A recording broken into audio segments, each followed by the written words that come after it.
নমস্কার। গল্পসঙ্গীর গল্পের আসরে আপনাদের স্বাগত জানাই। আজ আপনাদের পড়ে শোনাব অপর্ণা দেবীর লেখা গল্প বিমাতা।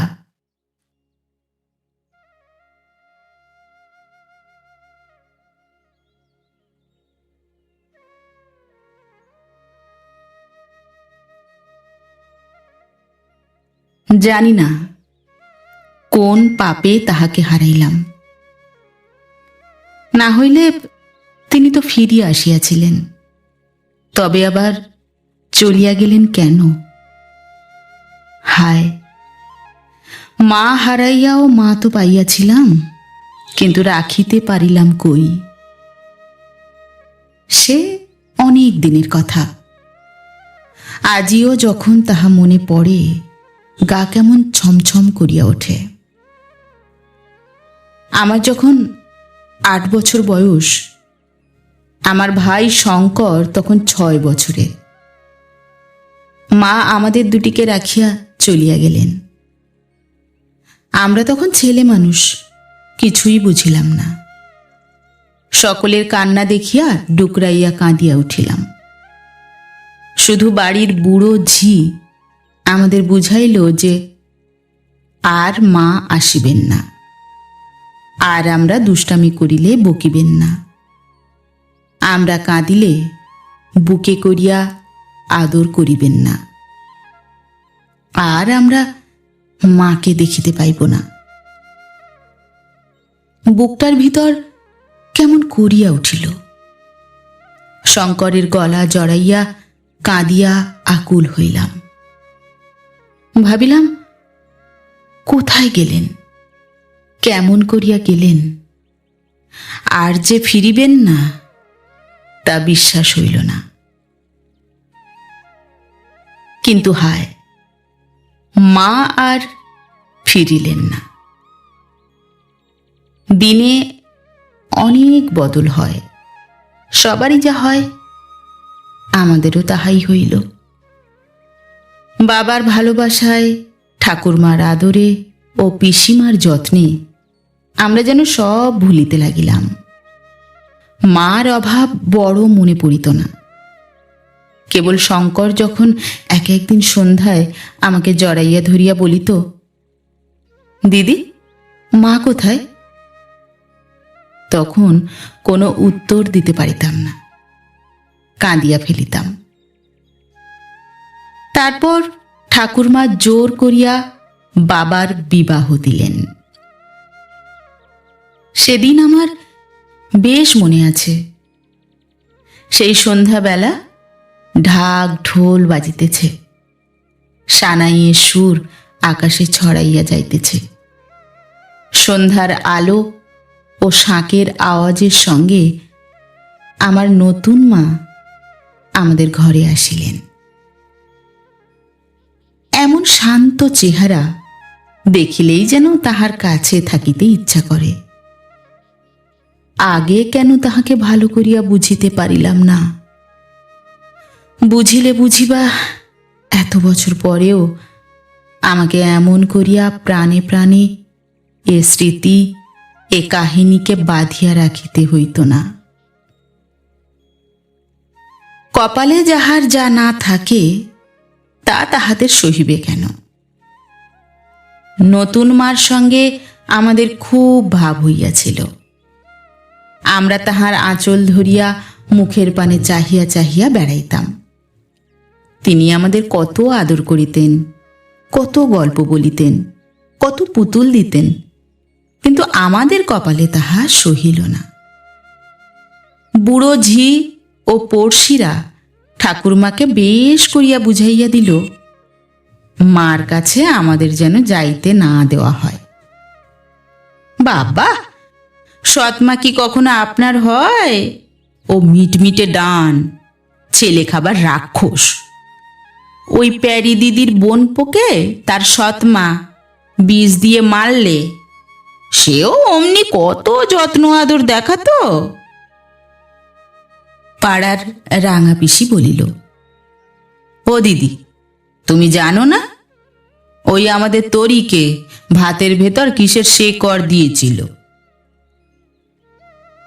এই রকম কত দৃষ্টান্তই তাঁরা দেখাইয়া দিলেন। মা আমাদের আদর যত্ন করিলে হইবে কি, তার মন তো বিষে ভরা। শেষে কি জানি যদি বিষ দেয়। ঠাকুরমা এই সব শুনিয়া আমাদের মার কাছে যাওয়া একেবারে বন্ধ করিয়া দিলেন।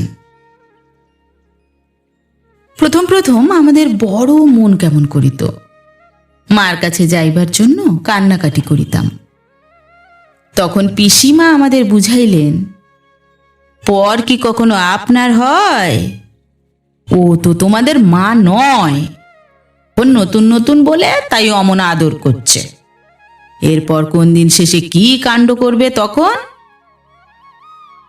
এমনি করিয়া কত রকম ভয় দেখাইলেন। যখন পিসিমা, ঠাকুরমা, বুড়ো ঝি এইসব ভয় দেখাইত, তখন প্রাণের ভিতর কেমন করিয়া উঠিত। সত্যি না মনে করিয়া থাকিতে পারিতাম না, কিন্তু তবু কেমন তাহার কাছে কাছে থাকিতে ইচ্ছা হইত। এমনি করিয়া আস্তে আস্তে আমরা তার কাছ হইতে দূরে সরিয়া গেলাম। দিনে দিনে আমাদের এমন হইল যে ভয়ে আমরা তাঁর ত্রিসীমানায় মারাইতাম না। কি জানি যদি মারে, যদি সত্যি ঠাকুরমা যা বলে তা যদি সত্যি হয়, যদি বিষ খাওয়ায়।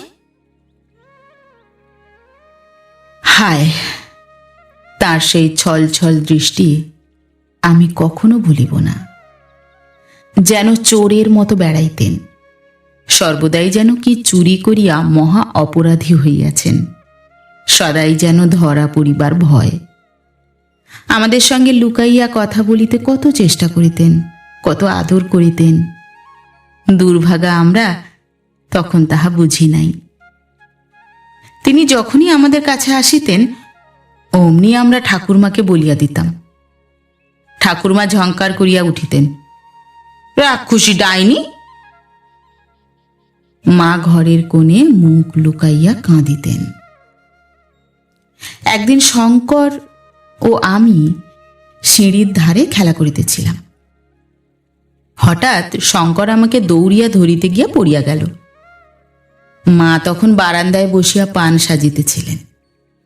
শঙ্কর পড়িয়া যাইতেই তিনি ষাট ষাট বলিয়া ছুটিয়া আসিয়া কোলে করিয়া লইলেন। শঙ্কর তাহার কোলে গিয়া চিৎকার করিয়া কাঁদিয়া উঠিল। শঙ্করের কান্না শুনিয়া ঠাকুরমা দৌড়িয়া আসিয়া মার কোল হইতে ছিনাইয়া লইলেন।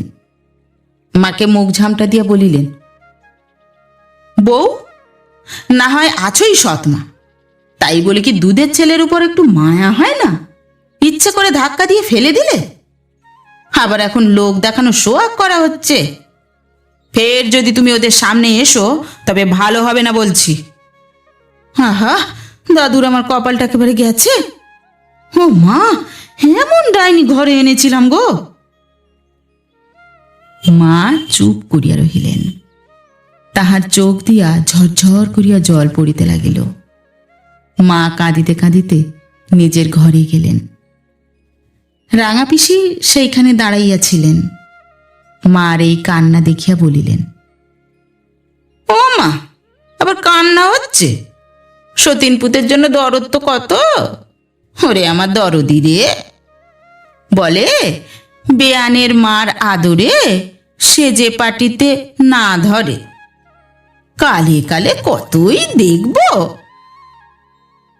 রাঙা পিসি মুখ ঘুরাইয়া ঠাকুমার পিছনে পিছনে চলিলেন। আর একদিন মার বাপের বাড়ি হইতে মিষ্টি আসিয়াছিল। মা লুকাইয়া আমাদের তাহা দিতে গেলেন।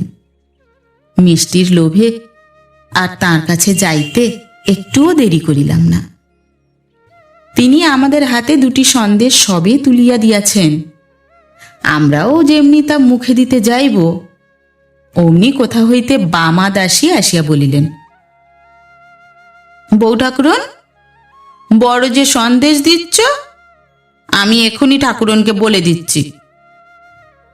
আর কোথা যায়, ঠাকুরমা সেই সন্দেশের কথা শুনিয়া বাঘিনীর ন্যায় ছুটিয়া আসিয়া আমাদের হাত হইতে সন্দেশ কাড়িয়া লইয়া ফেলিয়া দিলেন। মাকে বলিলেন, সন্দেশ দেওয়া হচ্ছে? ওরে আমার সন্দেশ দিওনি রে। বামাকে বলিলেন, ভাগ্যিস বামা তুই দেখতে পেয়েছিলি, নইলে আজ কি সর্বনাশী হতো। মাকে বলিলেন, ফের যদি তুমি বউ আবার এই সব করো তো ভালো হবে না বলছি। মা মুখে কাপড় দিয়া ফোঁপাইয়া ফোঁপাইয়া কাঁদিয়া ফেলিলেন। আমাদেরও কিন্তু সন্দেশ না পাইয়া ঠাকুরমার উপর বড় রাগ হইয়াছিল। এখন কত কথাই মনে আসিতেছে। তিনি বাড়ির বউ হইয়াও কেউ না হইয়াই থাকিতেন। কখনো কাহার সঙ্গে এসব লইয়া একটা কথাও কন নাই। মুখ বুজিয়া শুধু কাজ করিয়া যাইতেন। বাবার কাছেও কোনোদিন এসব কথা বলেন নাই। চুপ করিয়া থাকিতে আসিয়াছিলেন, চুপ করিয়াই গেলেন। সময় কাহারও জন্য বসিয়া থাকে না। সুখে দুঃখে যেমন করিয়াই হোক দিন কাটিয়া যায়। আমাদেরও কাটিল। আমি 12 বছরে পড়িলাম। আমার বিবাহের জন্য সকলেই ব্যস্ত হইয়া পড়িলেন। অনেক কাটাকাটি ও হাঁটাহাঁটি গোলমালের পর একজন ডাক্তারের সহিত আমার বিবাহ স্থির হইল। পাকা দেখার দিন আমার এক সই আসিয়া আমাকে সাজাইয়া দিল। মা একবারও কাছে আসিলেন না। রাঙা পিসি তাহা দেখিয়া ইচ্ছা করিয়াই মাকে শুনাইয়া একজনকে বলিলেন, কই গো, কনের মা কোথায়? তার যে আজ দেখাই নেই। ও মা, মেয়ের বিয়ে। আর একজন মুখভঙ্গি করিয়া বলিলেন, ও মা, জানো না সতীনজি চলে যাচ্ছে, সেই দুঃখে সে শুয়ে শুয়ে কাঁদছে। কথা শুনিয়া সবাই হাসিয়া উঠিল। পাকা দেখা হইয়া গেল। বিবাহের দিন স্থির হইল। সেই দিন রাত্রে মা আমাকে ডাকিয়া বুকের ভিতর টানিয়া লইলেন। কত ভালো কথা বলিলেন, কত উপদেশ দিলেন। অমন মিষ্টি কথা আর কারো মুখে কখনো শুনি নাই। কিন্তু বেশিক্ষণ তার কাছে থাকিতে হইল না। কোথা হইতে ঠাকুরমা আসিয়া মাকে খামোকা বকিয়া উঠিলেন। আর 3টে দিন তো ও আমাদের কাছে আছে, এইটুকুর জন্যে আর ওকে অমন করা কেন? একরত্তি মেয়ে, তাকে আর ওসব কুমতলব শেখানো কেন? পরের ঘরে গিয়ে বাঁচবে, তাও প্রাণে সইছে না। এই কথায় আমি আর সেখানে থাকিলাম না, ঠাকুরমার সঙ্গে চলিয়া আসিলাম।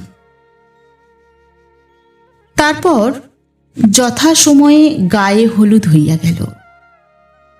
সে সময়ও মা আমার কাছে আসিলেন না। কিন্তু দেখিলাম যে তিনি খিড়কির জানালার ভিতর দিয়া চুপি চুপি আমাকে দেখিতেছেন। তারপর দিন আমার বিবাহ। সানাইয়ের মিষ্ট আলাপ, কর্মবাড়ির শোরগোল, ছেলে মেয়েদের কলকল, পাড়ার লোকের হাঁকডাক, সব মিলাইয়া সে এক অদ্ভুত ব্যাপার।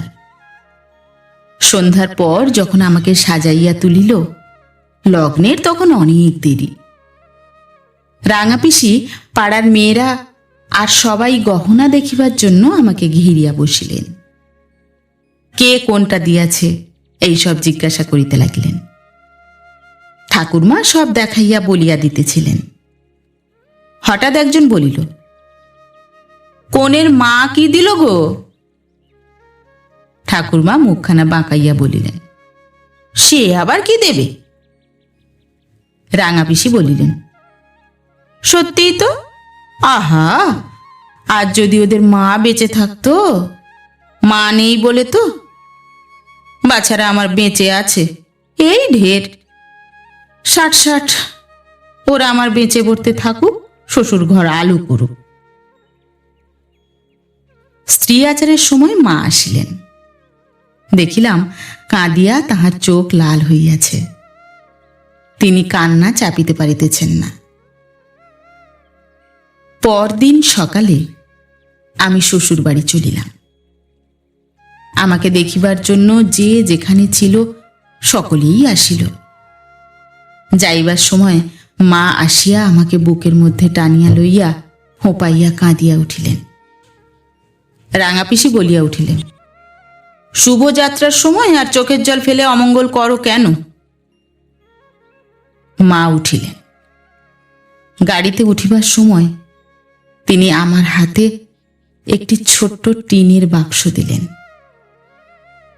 ঠাকুরমা বারান্দা হইতে তাহা দেখিলেন। তখনই বামাদাসী দৌড়াইয়া আসিয়া আমার কানে কানে বলিল, দিদিমণি, ও পান খেও না, ঠাকুরমা মানা করেছেন। তারপরই আমাদের গাড়ি ছাড়িয়া দিল। যতক্ষণ দেখা যায় দেখিলাম যে মা স্থির হইয়া দাঁড়াইয়া রহিয়াছেন। তাহার চোখে জল ধরে না, তবু যেন তাহাকে চাপিয়া রাখিয়াছেন। দেখিয়া আমার বুকের ভিতরটা কিরকম করিয়া উঠিল। মনে হইতে লাগিল ছুটিয়া গিয়া তাহার গলা জড়াইয়া ধরি। বাবা স্টেশনে আমার সঙ্গে আসিয়াছিলেন। গাড়ি ছাড়িলে তিনি চোখ মুছিতে মুছিতে চলিয়া গেলেন। খানিক পরে সেই টিনের বাক্স খুলিলাম। দেখিয়া আশ্চর্য হইলাম, তাহার ভিতর এক ছড়া মুক্তার মালা। মালা ছড়াটা বাবা মাকে কিনিয়া দিয়াছিলেন।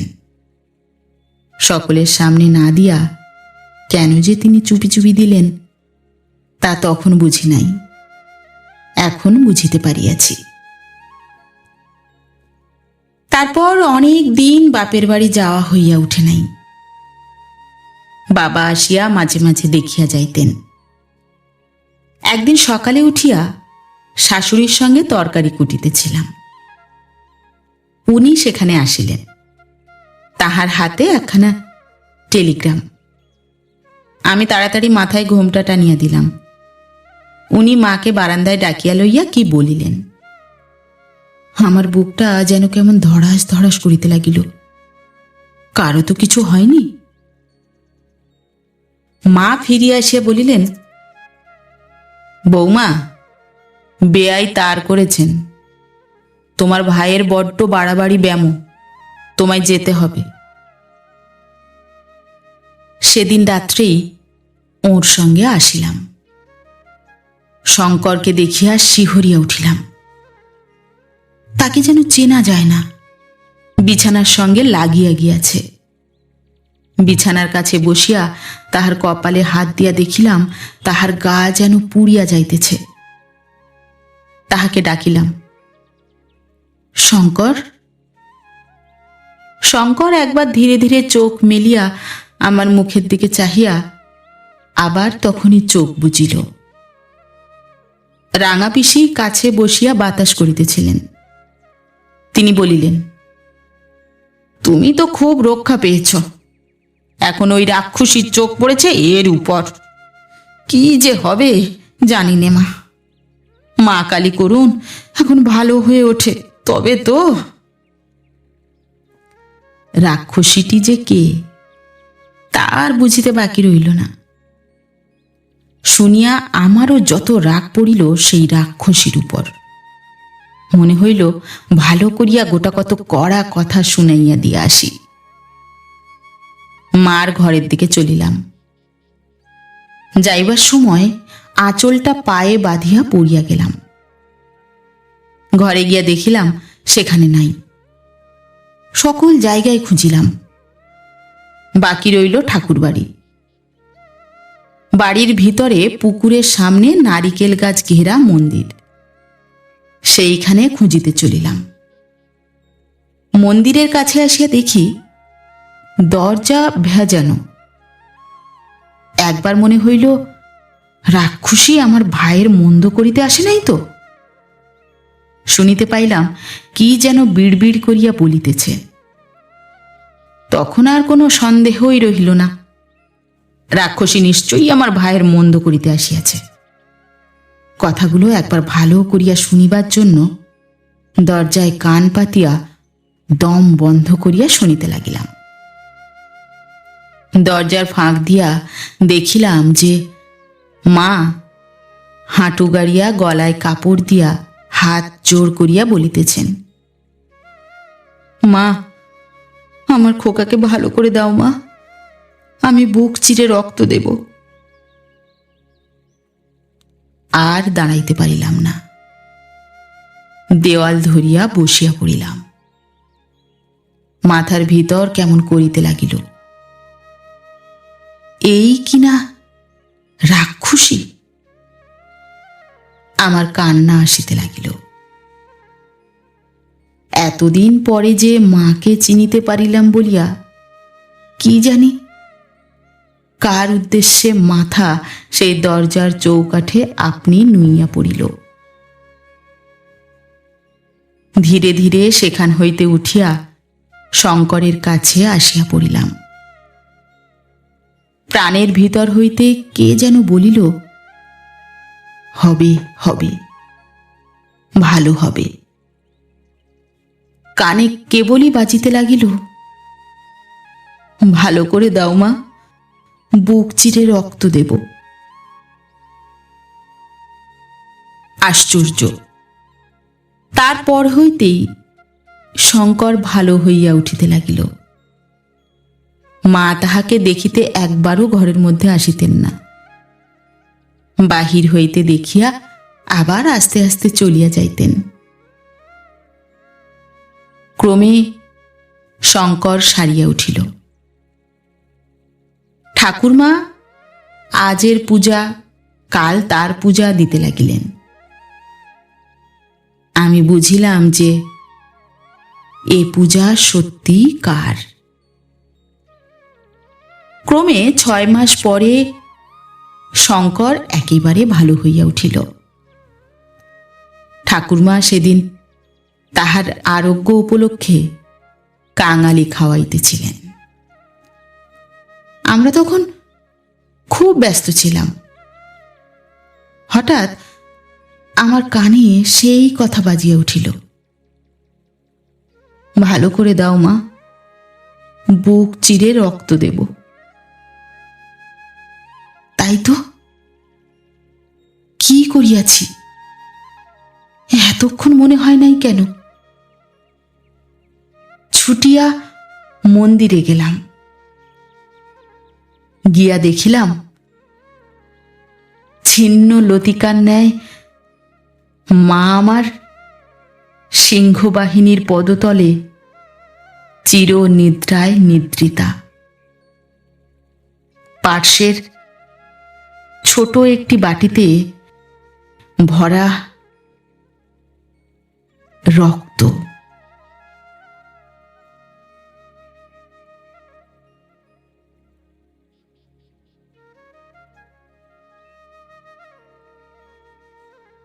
নমস্কার। নতুন একটি গল্প নিয়ে খুব শিগগির ফিরে আসছি। ততক্ষণ সবাই ভালো থাকবেন, সুস্থ থাকবেন। গল্প পাঠ কেমন লাগলো অবশ্যই কমেন্ট করে জানাবেন এবং ভিন্ন ভিন্ন স্বাদের অডিও স্টোরি শোনার জন্য অবশ্যই চ্যানেলটি সাবস্ক্রাইব করবেন। ধন্যবাদ।